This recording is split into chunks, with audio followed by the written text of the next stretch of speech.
Mohegan Sun Resort, Uncasville, Connecticut.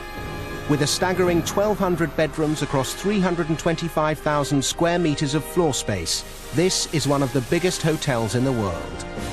Here they have to cater for about 2,000 guests a day, and each of those guests expects first-class service. The hotel is bigger than many small towns, and running it is a logistical nightmare. 5 a.m. Friday morning. The guests are still asleep, and all seems tranquil at the front desk. But hidden from view beneath the hotel, there's a sprawling underground world which is alive with frenzied activity. The bellboys and receptionists represent a tiny fraction of the colossal workforce needed to run a mega hotel. Keeping this megalopolis running takes an army of 10,000 workers. That's right, 10,000 people, making sure you have clean towels and buttered toast. Up in room 101, Julia is looking forward to her morning shower.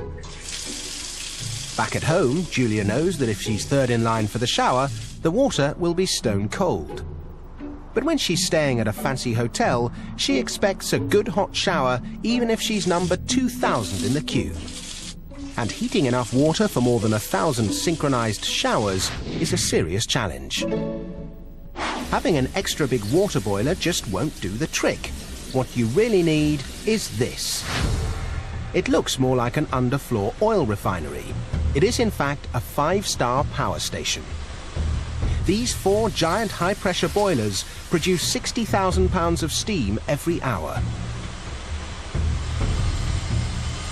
Forced up by its own pressure, the steam surges through pipes into a heat exchanger, which brings the hot water up to 60 degrees Celsius. Chief Engineer Dan Webster is responsible for keeping these boilers running 24 hours a day. You can never deprive a guest of hot water, so he also has a couple of spare giant boilers, just in case. These machines are so powerful, the forces at work so huge, that if Dan or his team flicked the wrong switch, they'd have the world's first steam-powered spacecraft. If we see one thing that's not right, we shut it down. If one of these safeties should go, we could physically blow this boiler right through the building, and this thing could become a rocket ship if it was to blow up. But these boilers are buried deep in the basement, 130 meters below Julia's penthouse suite. So before she can hit the shower, Julia's hot water has a mountain to climb. These 4 200 horsepower pumps pressurize the water to 210 psi. That's 14 times atmospheric pressure. And they pump over 22,000 liters an hour to every extremity of the building. This facility is like a giant mechanical heart. It's constantly circulating hot water throughout the hotel. So the water in the pipes never gets cold. And no matter how many fellow guests turn the taps, Julia's shower is piping hot. But synchronized showers is only the first headache. The next problem is these annoying guests all seem to want their breakfast at the same time. As if to show off, the Mohegan Sun Hotel contains no fewer than 30 restaurants offering all kinds of food. But to store enough food to feed guests and workers demands a huge 4,000 square meter warehouse. This industrial-scale facility chews through a staggering 30 massive lorry loads of food every day. Every morning, these giant mouths in the walls swallow 3,500 dinner rolls, 4,000 liters of cola, 340 kilos of turkey breast, and 250 pots of cream cheese.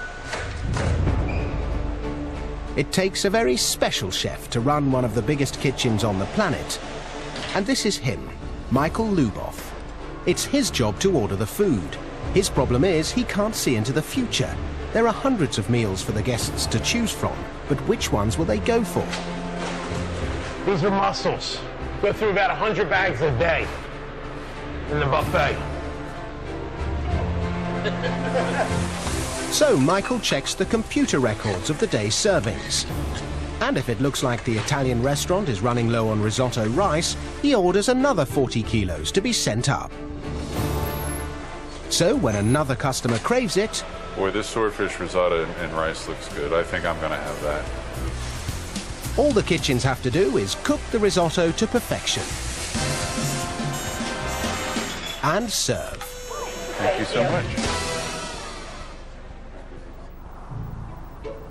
As guests tuck into lunch, the temperature outside is rising, and before long, 2,000 people are reaching for their air conditioning.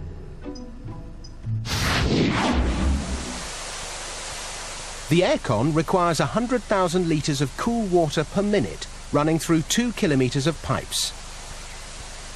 The water's cool to start, but by the time it comes out, it's hot enough to do your laundry.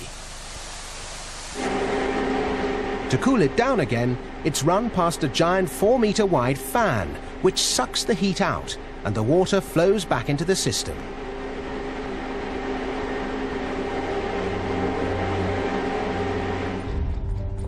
"11 a.m. Out at reception, a new guest is arriving who wants to check in early. Good morning. Good morning. Checking in? I am. But the trouble is, there's only one room available, Julia's. And she's been hitting the orange juice hard. What's the last name? It's Carmen. It looks like we do not have a room available at this time, so what I can do is give you a pager. The pager will let you know... So Kelly is given a pager that'll buzz when her room's ready. Thank you. And front desk puts out an urgent call for housekeeping. Housekeeping. The housekeepers swing into action. And as soon as they're done, they press a button outside each room, which sends a signal to a central computer to let front desk know it's been cleaned. And Kelly gets the message that it's ready. So now she too can relax, take a shower, spill some orange juice, and order some of that risotto from room service.